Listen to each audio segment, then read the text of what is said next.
Hello friends, मेरे channel multi life style में आपका बहुत बहुत स्वागत है। आशा करती हूँ, विश करती हूँ कि आप सुखी होंगे, खुश होंगे, स्वस्थ होंगे और मस्त होंगे और काफ़ी पॉजिटिव होंगे। क्योंकि एक वीडियो में मैंने ये बात की थी कि आजकल के दिन में पॉजिटिव रहना बहुत बहुत मुश्किल है, तो हमें पॉजिटिव रहना चाहिए। तो आज मैं आपके साथ जिउतिया के नहाई खाई और चिल्हो सियारों के लिए आज बनने वाला खाना और जिउतिया के नहाई खाई करने के लिए व्रतियों के लिए बनने वाले खाना का आपके साथ शेयर कर रही हूँ। कि जिउतिया व्रत बिहार झारखंड का बहुत ही फेमस व्रत है, जो बच्चों के लिए किया जाता है।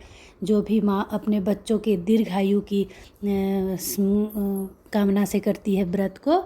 और उसके साथ एक कथा है, जो चिल्हो सियारों को भी व्रत कराया जाता है अपने साथ, और चिल्हो सियारों के लिए खाना निकाला जाता है। तो जिउतिया के नहाई खाई के दिन बिल्कुल सात्विक खाना बनता है। सारे खाने घी में बनते हैं, लहसुन प्याज का कोई यूज नहीं होता है और शुद्धता के साथ बिल्कुल सात्विक खाना बनता है। तो मैं ये आपके साथ शेयर कर रही हूँ। मैं मूंग का दाल बनाई हूँ और मूंग के दाल के साथ मूंग के दाल उधर मैंने पैक कर दिया है।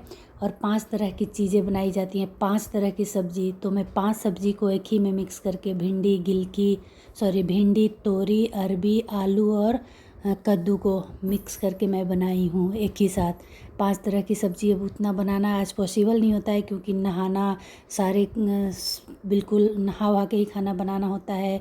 और ऐसे करते बहुत लेट हो जाता है। सब फ्रेश कर और के सारा काम सुबह के रूटीन करके, तो ये मैं बना रही हूँ पाँचों को एक में। सबसे पहले मैं घी डाली, घी में जीरा और हरी मिर्च और अरबी डाल दी, क्योंकि अरबी को अच्छे से भुना जाना अच्छा होता है, तो जब थोड़ा टाइम लगता है, तो इसलिए पहले अरबी डाली, फिर आलू डाल दी। फिर आलू थोड़ा 80% के लगभग पक गया तो उसमें भिंडी डाल दी, और भिंडी भी थोड़ा पक गया तो कद्दू और ये मैं तोरी या झींगी हमारे लफ्ज़ में बोलते हैं इसको, इनको डाल दी।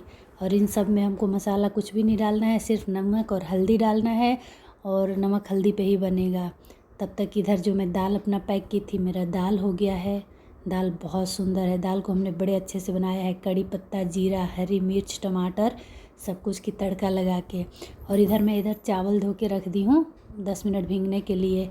तो मैं कुकर में चावल पैक कर रही हूँ, और उसके साथ 2 आलू छील के बड़े अच्छे से धो के और मैं इसमें बना रही हूँ। चावल और आलू दोनों मेरा एक साथ बन जाएगा, चावल भी पक जाएगा, आलू भी उबल जाएगा। और इधर ये जो 5 तरह की मैं सब्ज़ी बना रही थी, ये बन के तैयार हो गया। सूखा भुजिया हम बोलते हैं इसको। और ये चावल भी हमारा हो गया उधर। ये आलू निकल गए चावल में से, एक ही साथ, एक बचत में, एक ही गैस, एक ही टाइम, एक ही में 2 चीज़ बन के तैयार हो गया, चावल और आलू। तो हम यहाँ आलू के चोखा बना रहे हैं, जो बिहार झारखंड का फेमस है, बिल्कुल बच्चों का पसंदीदा। तो आज तो व्रत का चोखा है, तो इसलिए मैं इसमें सिर्फ हरी मिर्च, धनिया, नमक और थोड़ा सा जला के घी डाली हूँ, और ये चोखा रेडी हो गया। ऐसे नॉर्मल डे में अगर आपको चोखा बनाना हो तो इसमें आप बहुत अच्छे से सब कुछ डाल के बना सकते हैं। ये चिल्हो सियारों के लिए मेरा खाना कंप्लीट हो गया। चावल, दाल, दही, सलाद, 5 तरह की सब्ज़ी और ये चोखा। तो मैं चिल्हो सियारों को देने जा रही हूँ। एक चिल्हो का है, एक सियारों का है खाना। उनको भी आज उनकी भी जितिया की नहाई खाई है, तो मैंने पहले उनको दिया, उसके बाद हम खाते हैं। हम लोग जो चिल्हो सियारों को देते हैं, पहले उनको देते हैं, फिर हम लोग खाते हैं। फिर व्रती लोग को खाना खाना होता है। व्रती अपना खाने से पहले चिल्हो सियारों को पहले देती है, बड़े स्वच्छता के साथ बना के, और बनाने के बाद सबसे पहले चिल्हो सियारों को दे के फिर खुद खाती है। तो मैं आपको बता दूं कि इस सारे खाने घी में बनने के पीछे क्या लॉजिक है। एक तो घी बहुत शुद्ध सात्विक होता है, और घी एक दिन जिउतिया के पहले एक घी में सारा खाना खाने से अगले दिन प्यास नहीं लगती, क्योंकि जिउतिया जो व्रत होता है वो निराहार और निर्जला होता है 24 घंटे। आप उसके अगले दिन ही फिर व्रत खोल सकते हैं, तो इसलिए घी में बनाया जाता है। घी में खाना खाने से एक दिन पहले, जो हम व्रत के एक दिन पहले घी में खाना खाते हैं, उसके खाने से घी से एनर्जी भी मिलेगी, प्यास नहीं लगेगा, और सात्विक का सात्विक हो गया। तो जैसा अन्न वैसा मन, पूजा में अच्छा मन लगेगा अगले दिन। तो इसलिए हम ऐसा बनाते हैं और खाते हैं। तो चिल्हो सियारों के देने के पीछे ये कहानी है कि चिल्हो सियारों भी हमारे साथ जिउतिया की व्रत करती हैं।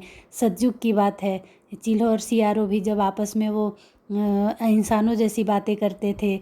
उस समय की बात है कि वो दोनों भी व्रत किया करते थे, तब से चलता आ रहा है।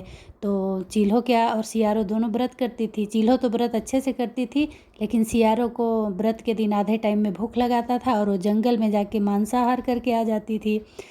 फिर वो अगले जन्म में जन्म वो अपना कंप्लीट करके अगले जन्म में जब वो इस दुनिया में आए तो भी वो दोनों आपस में फ्रेंड बने, चिल्हो सियारो। तो चिल्हो तो जैसे पिछले जन्म में भी व्रत करके आई थी, तो उसके बच्चे अच्छे थे, तंदुरुस्त थे, स्वस्थ थे, बुद्धिमान थे, दीर्घायु थे। लेकिन सियारो क्योंकि पिछले जन्म में उसने अच्छे से व्रत नहीं किया था, तो उसके बच्चा पैदा लेते ही मर जाते थे। वो बहुत दुखी रहती थी और एक दिन बोली अपनी फ्रेंड से कि सखी, आपके बच्चे तो बड़े अच्छे हैं, मेरे बच्चे पता नहीं क्यों पैदा लेते ही मर जाते हैं। तो चिल्हो ने बताया कि हम दोनों पिछले जन्म में भी हम दोनों दोस्त थे और हम दोनों जिउतिया का व्रत किया करते थे, और अब तुम आधा टाइम व्रत करके भूख लगने पे जाके मांसाहार करके आ जाती थी, इसलिए तुम्हारे बच्चे ऐसे हैं, हो रहे हैं। अगर तुम भी इस बार इस जन्म में अच्छे से व्रत करोगी तो तुम्हारे बच्चे भी अच्छे रहेंगे। फिर दोनों ने एक साथ सलाह किया और जिउतिया का व्रत आया, दोनों ने नहाई खाई की और अगले दिन व्रत किया। तो चिल्हो ने उसको बड़े अच्छे से व्रत करवाया, दिन भर व्रत की। सियारो को तो बीच में ही भूख लग रही थी, लेकिन नहीं गई वो, और चिल्हो उसको नहीं जाने दी। और दिन भर व्रत करने के बाद अगले दिन भोर भोर में जाके उसने दूध से पारण किया, अपने व्रत को खोला, और दोनों ने दूध पी के, गौशाला से दूध पी के, उसके बाद से सियारों के भी बच्चे अच्छे होने लगे, पैदा लेते, और वो बुद्धिमान, स्वस्थ, तंदुरुस्त और दीर्घायु होने लगे। तो इसमें जिउतिया में जीमूत वाहन का पूजन किया जाता है, जीमूत वाहन की पूजा होती है। अगर आपको अच्छा लगे तो कमेंट ज़रूर करिए। Thank you.